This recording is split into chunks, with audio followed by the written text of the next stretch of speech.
Good evening, everyone. I'm Vishnu Ekta, and in front of all of you, I'm presenting the Financial Times newspaper headlines. So, first of all, Putin answers Kiwi's peace terms with missile builds. Next, investigator pounds on FTX after collapse, lives up to 1 million creditors. Next, China police station in Europe set off sirens. Next, Zelensky vows to fight on in winter. Next, Kremlin questions Ukraine's intent. Next, luxury spend set to DFY global recession fears. Next, to $20 billion Jagrata coal shift. Next, Gupta Group reaches deal. Next, German LNG hub finished. Next, rich reward Walmart. Next, Yan back from deep low.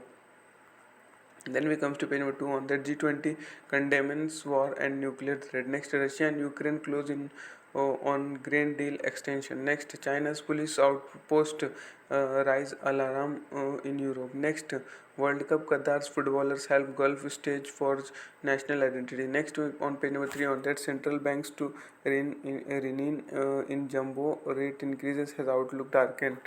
Then next, Japanese economic contrast has consumer spending slow.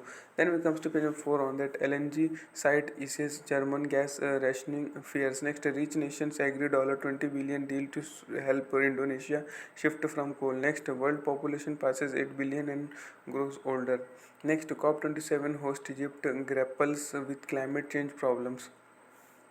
Then we comes to page 5 on that Gupta owned Liberty still lines up deal with creditors. Next, Singapore Airlines pregnancy rule change should be set an example. Next, Walmart lifts outlook after luring richer customers. Then we comes to page 6 on that luxury industry set to defy global gloom. Next, Alphabet faces pressure from activist fund to cut headcount and salaries. Then next, foreign groups adopt China for China strategy. Next, Credit Suisse offloads SPG assets to Apollo. Next, Vodafone held back by weak German showing. Then we come to page 7 on that EY faces tax authority lawsuit over work for property investor. Next, tech tycoon wins abroad seats in AGL coal clash. Next, Nagira set up startup among investors. Investor mold has FTX was spread. Then we comes to page number 8 on that investors won UK against fresh round of Aussie stability. Next, Yan rebounds from 32-year lows on Fed rate hopes. Then next, China stocks extended gains after Biden and XI meet ahead of G20 summit. Next, diesel prices risk worsening. European energy crisis IEA warns. Then we comes to page number 9 in that UK crisis shows crucial need for policy gradualism. Then we comes to the page number 12 on that painters of the in between. Next, slay gods, fight bosses and hold hands.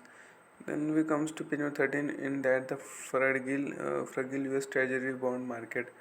Then next on page number 14 on that COP27 puts the spotlight on Egypt through human rights record. Next, climate tech 2.0 still has a 1% problem. Next, Malawi deep bed farming may relieve South Africa's water crisis. Next, appeals to the councillor to rethink of energy windfall tax. Next, how Biden aids the party and bluster his legacy. Next, chair of Trade Remedies Authority defense stance. Next, release saving guilt is US inflation villain of the price of the pieces. Next, FT app has a strange way of recruiting readers.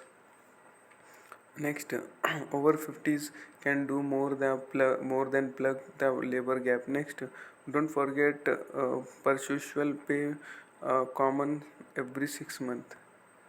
Then we comes to page number 15 on that central bank are right to act decisively. Next, this was the year liberally democracy fought back. Next, Scotland can no longer rely on Westminster's employ censorship. Then we come to page number 16 on that financial centers, the judgment of Paris. Next, windfall tax uncertainty principle. Next, TSMC Buffett thinks it's fab. Next, that much.